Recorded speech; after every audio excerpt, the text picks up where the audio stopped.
One of my favorite teaching point moments during rounds happens when I hand a student a urinalysis result and ask, "What can you tell me from this urine study?" Most students immediately start reading off the abnormalities. Protein's positive. There are red blood cells. Nitrites are positive. But interpreting a urinalysis is much more than identifying abnormalities. A urinalysis is one of the most inexpensive, rapid, and information-rich tests in medicine.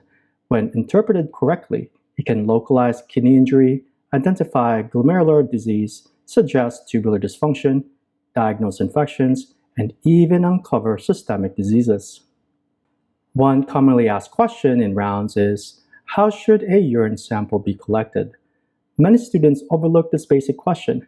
The ideal urine specimen is obtained through a clean catch collection and should be examined within 30 to 60 minutes after voiding. Why? Because formed elements in the urine begin to deteriorate over time. Delayed analysis can lead to breakdown of cells and cast, making interpretation less reliable. Before interpreting the results, always ask, was the sample collected properly? What if your attending asks you about specific gravity? Well, specific gravity reflects hydration status and the kidney's ability to concentrate urine. Normal urine-specific gravity is about 1.010. A useful teaching pearl: when I see specific gravity around 1.010 in a patient with kidney disease, I ask students, what does isotonuria suggest? The answer is impaired concentrating ability, which may indicate intrinsic kidney dysfunction. Specific gravity can also provide a rough estimate of urine osmolality. Next question, why do we care about urine pH? Normal urine pH is about 5 to 6. What are the causes of acidic urine? A common answer is high protein diets. What causes alkaline urine? Well, alkaline urine is when the urine pH is at least 7, and this may occur in strict vegetarians and infectious caused by urease-producing organisms such as Proteus. Recognizing alkaline urine can provide clues to both dietary patterns and even infection. What if the urine dipstick shows protein? This is one of the most important questions I ask. Students often answer, repeat the urinalysis. That is actually not the best next step. If protein is detected on urine dipstick, the next best step is to quantify protein excretion. Options include a spot urine protein creatinine ratio, a spot urine albumin creatinine ratio, or a 24-hour urine collection. Be prepared that your attending will also ask you about the significance of albuminuria, which is albumin found in urine. High urine albumin levels suggest glomerular injury. A useful pearl is the absence of albuminuria makes most glomerular disease unlikely. So if there is albuminuria, quantify it by ordering an albumin creatinine ratio in the urine. A ratio of less than 30 is normal. 30 to 300 is moderately increased albuminuria, and an albumin creatinine ratio of greater than 300 is severely increased albuminuria. A protein to creatinine ratio in the urine of 150 or greater indicates clinical proteinuria. These values are frequently tested on shelf exams, Step 2 CK, and board exams, as well as internal medicine rounds. Have you ever heard of orthostatic proteinuria? Orthostatic proteinuria is a benign condition in which protein excretion increases while standing and decreases while lying down. It is most common in adolescents and young adults up to age 30. How do we diagnose it? By performing a split urine collections, a daytime urine collection and a nighttime urine collection, including the first morning void. Proteinuria that disappears overnight supports the diagnosis. What causes glucosuria? Most students quickly answer diabetes. That's only partially correct. Glucosuria typically occurs when plasma glucose exceeds 180. However, another common cause is SGLT2 inhibitors, which intentionally prevent glucose reabsorption in the proximal tubule. Then I ask, what if glucose is present in the urine, but blood glucose is normal? That should raise suspicion for a proximal tubular dysfunction. Examples include multiple myeloma and tenofovir-associated tubular injury. What about causes for ketonuria? Ketonuria is classically associated with diabetic ketoacidosis, starvation, salicylate toxicity, and isopropyl alcohol poisoning. Here's an important pearl. Urine ketone testing detects acetoacetate but not beta-hydroxybutyrate, which is often the predominant ketone in diabetic ketoacidosis. This explains why urine ketones may underestimate severity. What do leukocyte esterase and nitrates mean? This is probably the most commonly tested urinalysis question. Leukocyte esterase is an enzyme found in white blood cells. A positive test suggests pyuria, defined as 5 or more leukocytes per high power field.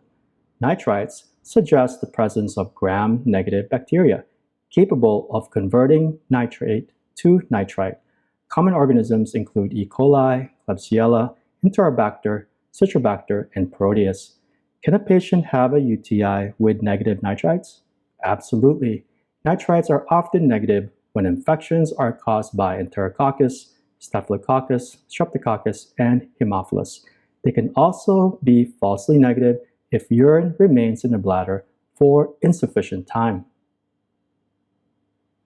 When both leukocyte esterase and nitrites are present, the likelihood of urinary tract infection becomes very high. Conversely, if both are absent, the negative predictive value for UTI is excellent. This simple combination is one of the most useful bedside diagnostic tools. Why is bilirubin in the urine abnormal? Normally, there should be no bilirubin detected in urine. When bilirubin appears, think about severe liver disease and obstructive hepatobiliary disease. The bilirubin detected is conjugated, water-soluble bilirubin that can be excreted by the kidneys. Urobilinogen is generated when gut bacteria metabolize bilirubin. Elevated levels suggest hemolytic anemia or hepatocellular disease. Low levels may occur in severe cholestasis or biliary obstruction. Does a positive blood dipstick always mean hematuria? This is a classic attending question, and the answer is no. The urine dipstick detects peroxidase activity. It cannot distinguish between intact red blood cells, free hemoglobin, and myoglobin.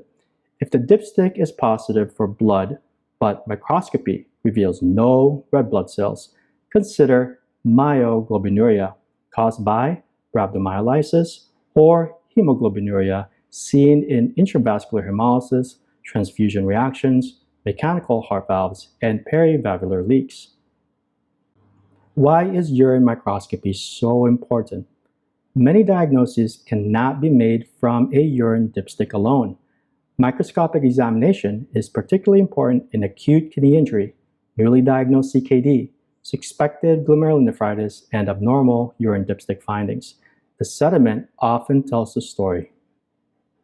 Can red blood cell morphology localize where the bleeding is? The answer is yes. Isomorphic red blood cells, which are round, uniform cells, suggest a non-glomerular source such as stones, tumors, infections, or cysts. Dysmorphic red blood cells, which are fragmented cells with varying shapes, suggest more of a glomerular bleeding. Acanthocytes, dysmorphic red blood cells with bleb-like projections, are particularly suggestive of glomerulonephritis. When I see acanthocytes, I immediately start thinking about glomerular process. Have you ever heard of sterile pyuria?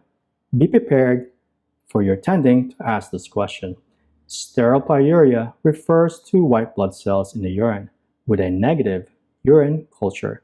Two classic causes that I frequently ask students about are genitourinary tuberculosis and acute interstitial nephritis. If you see pyuria without bacterial growth, broaden your differentials. What casts are high yield for exams? If there are red blood cell casts, consider glomerulonephritis. If there are white blood cell casts, consider acute interstitial nephritis or pyelonephritis. If there is muddy brown granular cast, consider acute tubular necrosis. Which medications can cause crystalluria? Students often forget medications as a cause. Important examples include methotrexate, intravenous acyclovir, and idinavir. When crystals appear unexpectedly, always review the medication list. Whenever I hand a urinalysis result to a medical student, I remind them that the goal is not to memorize individual findings. The goal is to answer 3 basic questions. Is there evidence of glomerular disease? Is there evidence of tubular dysfunction? And is there evidence of infection or obstruction? A well-interpreted urinalysis can diagnose glomerulonephritis, acute tubular necrosis, acute interstitial nephritis, urinary tract infection, nephrotic syndrome, rhabdomyolysis, and many other conditions before additional testing is ever ordered. Few tests in medicine provide so much information for so little cost. That's why I still consider urinalysis as one of the most underappreciated diagnostic tools in internal medicine. This is Dr. Plana, and have a good day.